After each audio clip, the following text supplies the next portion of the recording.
Ahora, cuando me puse a tratar de entender la urbanización del Gran Mendoza, dije, bueno, pero de los 6 departamentos que conforman el Gran Mendoza, en donde está Mendoza Capital incluido, Ujú. ¿cuál es el que tiene mayor cantidad de población? Y ahí salió el departamento de Guaymallén. Que el departamento de Guaymallén tiene más o menos un poco más de 320.000 habitantes. Y es el departamento más poblado, además, de toda la provincia de Mendoza.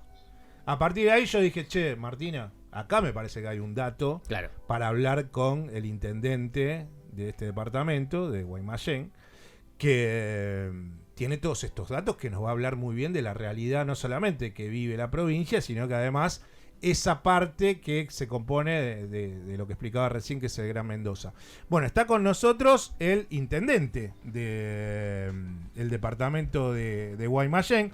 Él se llama Marcos Calvete, es ingeniero civil y a quien saludamos en este mediodía aquí en Paso Valores. ¿Qué tal? Marcelo Aymar te saluda. Marcos, ¿cómo va?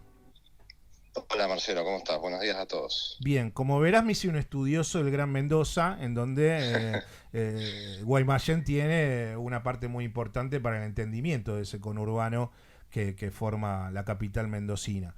Vos sos parte del Frente Cambia Mendoza, y el Frente Cambia Mendoza ha ganado las elecciones y ha puesto en este momento de nuevo al frente de la gobernanza de la provincia a Alfredo Cornejo. Lo que quería preguntarte es cómo tratan de llevar adelante las políticas, no solamente que vos llevás al frente del departamento de Guaymallén, conjuntamente con el gobernador de la provincia, que es Alfredo Cornejo, entendiendo que, por ejemplo, en política de obra pública, el gobierno nacional de Javier Milei no está haciendo nada para fomentar la obra pública. Y esta pregunta la hago porque vos fuiste secretario de Obras Públicas y Servicios Públicos de Guaymallén desde 2015 hasta el 2023, o sea que tendrás un amor, un entendimiento por lo importante que es para revitalizar la economía de la provincia, trabajar en obra pública. Entonces ahí hay un choque directo desde lo que puede llegar a ser tu mirada política con lo que propone la administración y el Poder Ejecutivo que maneja en estos momentos Javier Milei. Exactamente, sí. Ahí hay un desencuentro importante, medular, y que tiene que ver con la obra pública, no solo porque la obra pública en definitiva es crecimiento porque impulsa la matriz productiva, impulsa las economías locales, sino también porque de las actividades que puede propiciar el Estado, ya sea nacional, provincial o municipal, es por lejos es la que más derrame genera en la economía. Obra pública significa derrame económico, así que no es un gasto para el Estado, sino es una inversión. Partiendo desde ese concepto ya hay un desencuentro, una falta de sintonía, y después que nosotros, como bien vos dijiste, Cambia Mendoza, que es Cambiemos a nivel local, sí, asume la provincia de Mendoza y varios municipios de esa área metropolitana que bien vos describís en el 2015. Después de una falta o después de una desinversión muy fuerte en toda la provincia, pero principalmente en el departamento de Guaymallén, en el municipio de Guaymallén. Entonces, sí, desde ese entonces que venimos con una inversión muy fuerte en la recuperación de la infraestructura. Así que esta situación y esta definición de Milei es importante para nosotros y ¿y cómo crees cómo crees que se puede tratar de llevar adelante ciertas soluciones a futuro? Porque cuando hablamos de Guaymallén pasa lo que me estás contando, pero lo mismo le está pasando al intendente Martín Pérez en Río Grande, por ejemplo, en Tierra del Fuego, y a otros intendentes que nosotros con asiduidad, la otra vez hablamos con el intendente de Viedma, y también nos decía que está teniendo esos problemas de freno de la obra pública, que le pega al empleo dentro de la localidad. ¿Qué aportarías para encontrar algún viso de solución o para decir al gobernador Cornejo, que sé que tiene un trato directo con vos y muy asiduo, el gobernador Alfredo Cornejo, para decir, bueno, Alfredo, tratemos de decirle a Milei que entienda, o no sé, o a alguien que, no sé, Guillermo Franco, que es el ministro del Interior, pero bueno, después se lo desdice bastante a las conversaciones que lleva adelante con gobernadores Guillermo Franco, pero ¿cuál es el aporte para que puedan tratar de tener una visión mucho más federal y mucho más afín a que la gente tenga laburo? Que eso es un poco la obra pública. Exactamente. Obra pública es trabajo, en definitiva. Pero mira, yo creo que hay como una solución de fondo y después soluciones de tipo paliativa. La solución de fondo que hay que darle, si bien el gobierno nacional ha tomado una decisión que insisto en este concepto, para mí es equivocada, porque no hay país, yo no tengo registros de un país en el mundo que delegue el crecimiento en infraestructura y la obra pública en el ámbito privado. Eso no existe, y nosotros miramos mucho, nosotros desde Argentina miramos mucho al otro lado de la cordillera, miramos mucho a Chile, y en Chile la verdad que la inversión en el último año, en el ejercicio 2023 en obra pública, fue 4.5 puntos del PBI.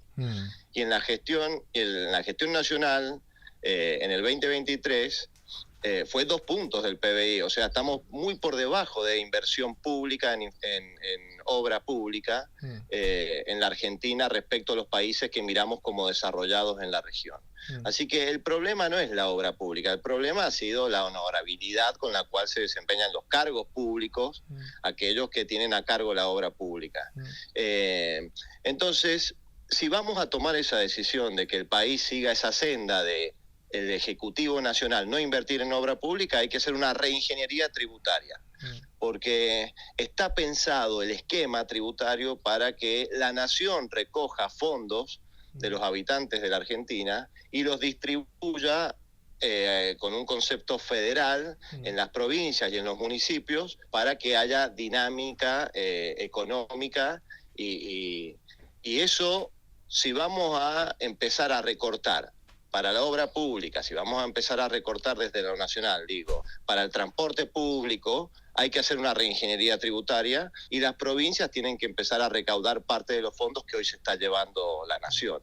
La decisión per se de recortar fondos para obra pública, transporte, para los docentes, sin eso, una reingeniería o un acomodamiento de las cargas tributarias, me parece errada, y hace en definitiva que la carga de este equilibrio fiscal que se busca y este déficit cero, que es correcto esa senda, hay que avanzar en esa dirección, pero se está haciendo que la carga de ese déficit cero la carguen las provincias y los municipios. Le decimos a la audiencia, estamos hablando con el intendente del departamento de Guaymallén en Mendoza, el ingeniero civil Marcos Calvente, y en relación a lo que estabas tratando de explicar, trato de profundizar un poco más y me voy a los pactos de mayo, ¿no? Y cuando Milei se plantea esa reunión en Córdoba, los pactos de mayo, tengo entendido que no tiene ninguna duda que uno de los firmantes va a ser Alfredo Cornejo. Escuchándote a vos, sí lo pongo en duda. Lo que Milei cree que no. Sí, hay que ver cómo es. Yo tengo entendido, pero son informaciones, es información que manejo a través de cómo me informo de la prensa, porque yo no tengo un vínculo directo con el Gabinete Nacional que me llegue esa información fidedigna, de manera fidedigna. Tengo entendido que no hay mucho margen de discusión en el Pacto de Mayo y hay que ver que se plantea en definitiva en ese pacto. Me parece que la discusión que puede generar alguna transformación en la realidad económica de las provincias y de los municipios se da más en el Congreso y tiene que ver con la ley ómnibus y el paquete fiscal que acompaña a esa ley ómnibus. Nosotros, los municipios del interior del país, nos hemos visto muy, pero muy resentidos en la recaudación de fondos con la decisión que se tomó en septiembre del año pasado, que la tomó Massa en el sentido de eliminar la retención a las ganancias de la cuarta categoría. Eso eran fondos que recaudaba el Ejecutivo Nacional y los coparticipaba a partir de la coparticipación federal de impuestos, y fue una masa de dinero muy importante que se dejó de recaudar. Eso significó un 20%, solo esa decisión significó un 20% de la merma en la recaudación de los fondos de la provincia, y a su vez la provincia eso coparticipa a los municipios. Así que a mí, en el mes de diciembre me llegó solo por esa decisión 20% menos de recursos. Aparte que hay otros impuestos que también se coparticipan que están mermando en su recaudación por el enfriamiento de la economía. Bueno, así yo que estamos recién recibiendo decía un 35% menos, en definitiva, de lo que teníamos pensado recibir. Así que... Bueno, yo recién le decía a la audiencia que hay un informe de una consultora que es Audemus, que es la consultora que lleva adelante el ex ministro de la Producción de la Administración de Alberto Fernández, Matías Culfas, que tiene números en donde dice que en el mes de febrero la masa recaudada fue la más baja en términos reales de los últimos 4 años. O sea, cuando vos vas a una lógica de equilibrio fiscal, cueste, lo que termina pasando es que me parece que entras en una vorágine de todos los meses para llegar a ese equilibrio, no pago o sigo ajustando y se te cae la recaudación a nivel nacional. No salís de ese rulo. Sí, no podés salir del rulo ese. El ajuste, ahora hemos logrado, se ha logrado el equilibrio fiscal, la balanza financiera está equilibrada, pero ¿a costo de qué? ¿Es un equilibrio que es sostenible en el tiempo y que en definitiva habla de una política económica certera? No, es un equilibrio que se ha logrado a causa de la devaluación, a causa de la licuación de los sueldos, no pagar el FONID, por ejemplo, a los docentes. A los jubilados. Entonces, bajar jubilaciones. por supuesto que va a bajar la inflación. Si la economía está congelada, no es que está enfriada. Entonces, porque ya no hay capacidad de compra, entonces son resultados que son ficticios en definitiva, no son sostenibles en el tiempo, no hay una política económica aún, ¿no? Instalada en la cual nos podamos parar para mirar hacia adelante y decir vamos a crecer a partir de esta política macroeconómica. Es que me parece que te llevan a ciertos cuellos de botella, ¿no? Que sucedieron con el DNU, la ley bases, y ahora todo gira a otro nuevo cuello de botella, que es los acuerdos o el pacto de mayo. Y acá quiero tratar de que me hagas una mirada de otras velocidades. Recién estaba escuchando unos pajaritos ahí, ¿no? Acá en la ciudad de Buenos Aires, escuchar pajaritos es, bueno, algo casi imposible. Pero se vive una velocidad y un vértigo que, bueno, ya sabes cuál es. Ahora, sí me parece que es conveniente que desde una mirada en una ciudad que se vive otros tiempos, tal vez mucho más tranquila, en donde hay un cierto cuidado humano más profundo de la deshumanización que se genera en cualquier megaciudad como Buenos Aires. ¿Cómo ves esta cuestión de llevarnos permanentemente desde la presidencia de Javier Milei a cuellos de botella de ¿estás conmigo o no estás conmigo? Bueno, ese vértigo que se genera es complejo y es algo que no estamos acostumbrados acá en Mendoza. Mendoza creo que si no debe ser una de las provincias con mayor institucionalidad de la Argentina. Entonces, acá venimos ya hace varios años atrás con discusiones de fondo y con discusiones con todos los sectores de la sociedad y que tenemos evidencias de que nos han llevado a tomar buenas decisiones. Mendoza viene ordenada y viene creciendo y viene haciendo el ajuste. No solo la provincia de Mendoza, el Ejecutivo Provincial me refiero, sino que los departamentos y principalmente el Ejecutivo Municipal en Guaymallén, venimos haciendo un ajuste, pero viene siendo un ajuste distinto al que te estaba comentando, al que estábamos describiendo las características del ajuste nacional. Es decir, un ajuste que llegó hace tiempo ya a un equilibrio en el gasto, reduciendo los gastos que tienen que ver con la cantidad de empleados. Nosotros bajamos en los últimos 6 años el 25% de la planta de personal. Y a medida que aumentaba, eso generó aumentos en la recaudación y eso se fue invirtiendo en obra pública, se fue invirtiendo en planes de desarrollo económico para las pymes, generación de empleo y demás. Venimos haciendo un trabajo y ese trabajo se ha dado con diálogo y no se ha dado con esta mecánica que vos decís que se da con estas especies de apriete. Ahora, sí, es como espasmódico, ¿no? Bueno, ahora la ley bases, ahora el pacto de mayo. Mientras sea una cuestión de forma y no de fondo, es decir, en definitiva, todas estas transformaciones que se pretenden hacer, conceptualmente, Cambia Mendoza está de acuerdo, es decir, hay que llegar a un equilibrio fiscal, hay que llegar a un déficit cero, hay que hacer algunas transformaciones, algunas reformas en el Estado que son ineludibles, pero no hay otra manera de llegar a esas transformaciones y que esas transformaciones en definitiva repercutan en toda la Argentina a través del diálogo y del consenso político. No hay otro camino posible. Y esas son las señales que por momentos faltan o se esperan. El Pacto de Mayo pareciera ser una señal que va en ese sentido, una herramienta que genere instancias de diálogos, pareciera ser.